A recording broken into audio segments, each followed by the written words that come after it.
If there's one bit of ancient wisdom that just perfectly nails the necessary rub of personal growth, it has to be this.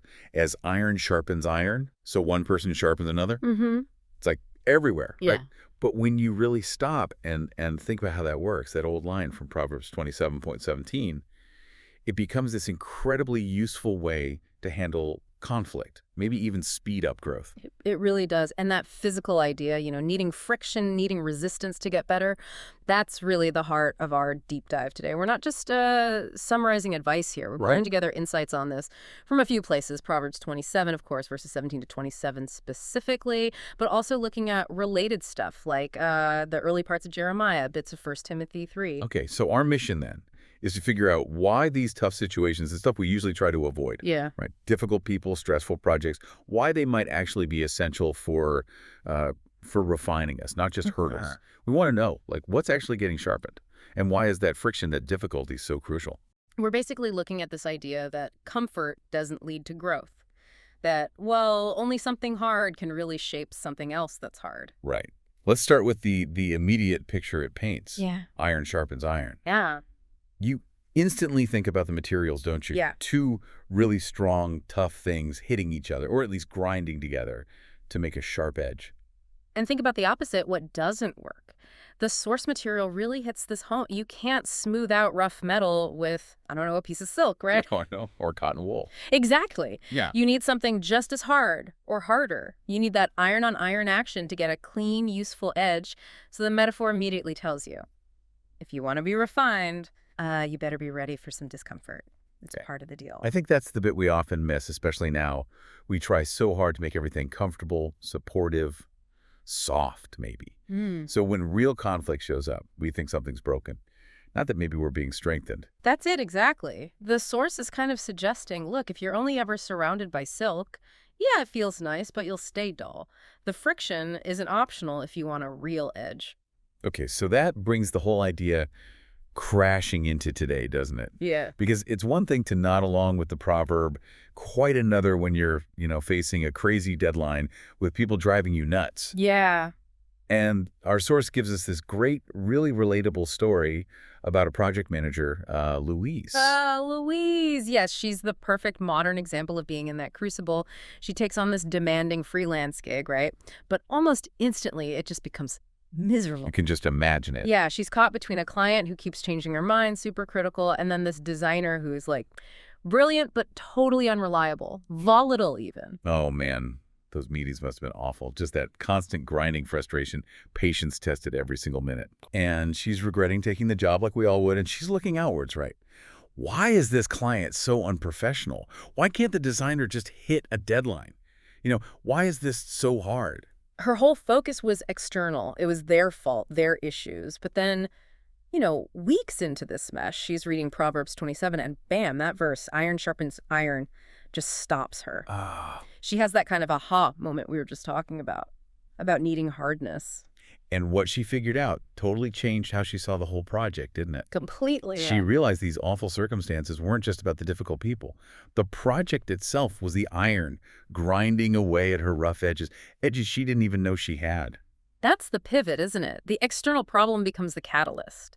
She sees the friction as showing up specific flaws in her, and it leads to real growth, tangible stuff. Like what specifically? What did she learn? Well, patience, obviously. That was getting a workout daily. I bet. Humility, too, when she realized her own maybe rigid way of doing things was part of the communication breakdown. Okay. That takes guts to admit. It does. And she learned a key professional skill, too, how to adapt to wildly different personalities and work styles, even the ones that really grated on her at first. Wow. So she went from seeing it as this failed project, this nightmare, to seeing it as like a tool, something that showed her weaknesses so she could actually deal with them. She consciously decided to let the iron do its work on her. That's a powerful shift. It connects the everyday annoyances right back to, building character. Which leads us nicely into the bigger picture of the book of Proverbs itself, doesn't it? Yeah. The whole book is about praising godly wisdom, but it keeps saying, look, this isn't easy. You don't just absorb it. That's right. Moving from Louise's story back to the sort of mandate in the source texts. Wisdom needs chasing. You have to be diligent, intentional. It's not just listening. It demands obedience, discernment, especially when things get tough. Okay, so let's get specific then. What do the sources actually say about how we pursue this wisdom? What's required from us? Well, it demands you engage. Proverbs 3.13, for instance, it says, finding wisdom is better than silver or gold. That sets the value, right? Sets the priority, yeah. Then Proverbs 13.20 gives us the mechanism, almost like the how-to for iron sharpens iron. It says, pretty bluntly, whoever walks with the wise becomes wise, but the companion of fools will suffer harm. Huh. Wait, that's interesting. It's not saying only hang out with people who agree with you and make you feel good. No. It's saying if you're walking with the wise, the iron, that process itself shapes you. Even if they challenge you, point out where you're being foolish. Exactly. And Proverbs 19.20 follows that up. Listen to advice and accept instruction that you may gain wisdom in the future. Accepting instruction. Well, that often means correction. Which is uncomfortable. Inherently. Yeah. It's the friction of being told you might be wrong or need to change course. Okay, but let me introduce a little friction here myself. Yeah. This idea of embracing difficulty, right, for refinement. It sounds good, but it could be misused, couldn't it? How so? Well, how do we tell the difference between necessary character-building iron and just pointless suffering? Or even just bad leadership, bad situations? Does the text give us a line? That's a really important question. And you're right. The source material isn't saying, be a doormat or stay in genuinely harmful or abusive situations. Not at all. The focus is on enduring the testing of your own character when you're under pressure. Okay. And to see that distinction clearly, we need to bring in those other texts we mentioned earlier, Jeremiah and 1 Timothy. They add crucial context. All right, let's unpack that. How does Jeremiah fit in? How does he help us understand enduring the heat? Jeremiah, especially in those first few chapters, he's like a case study in enduring really intense public trials. He's called to be a prophet to nations, but right away he faces huge opposition, rejection. Right, from everybody. Pretty much. And the source material suggests this difficulty was actually necessary for him. It forced him to rely on God, not just his own strength or popularity. His refinement came through holding onto his integrity while facing all that external heat. Okay, so Jeremiah shows us the kind of endurance needed when the friction is big, public, and just keeps coming. It's about character being tested out in the open. Precisely. And then 1 Timothy 3 adds the angle of leadership and testing. It lays out these high standards for leaders, right? And it specifically says they must be tested first. Tested first. Yeah, which underlines the whole point. If you're going to have responsibility, your character needs to have already been through some of that refining fire. You need to have shown you can handle the pressure. That connects straight back to Louise, the project manager. She wasn't just learning better scheduling tricks. Her leadership capacity, her temper, her patience under fire, those core things were being tested.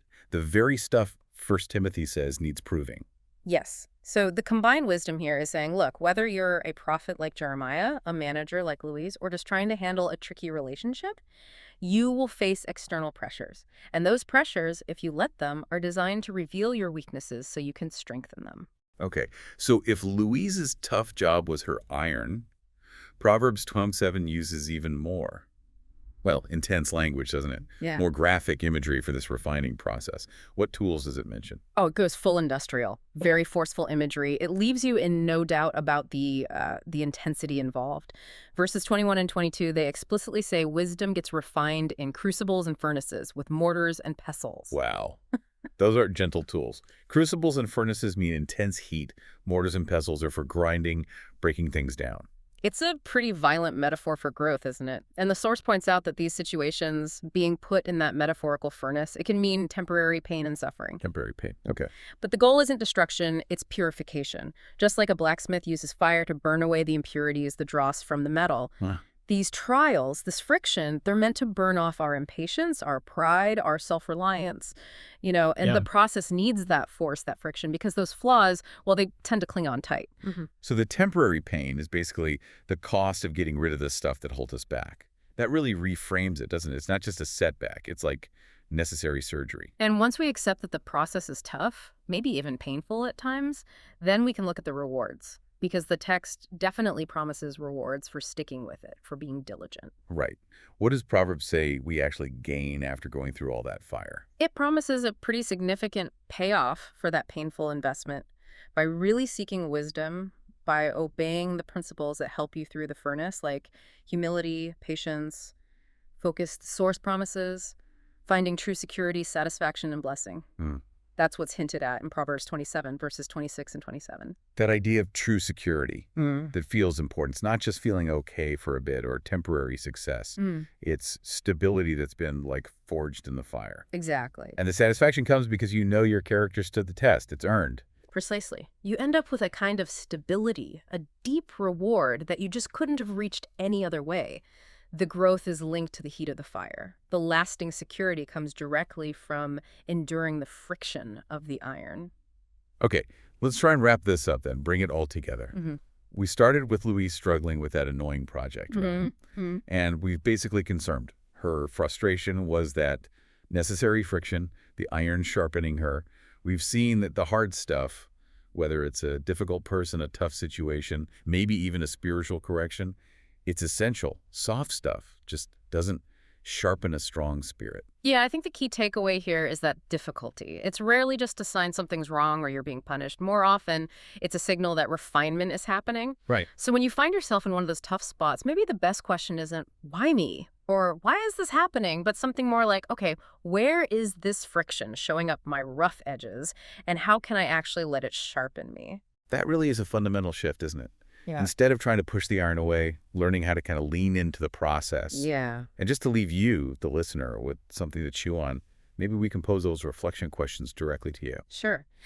Based on everything we've talked about, wisdom, endurance, that refining process, what lessons could you maybe learn from the difficult situations, the friction you're facing right now, the things testing your patience or humility?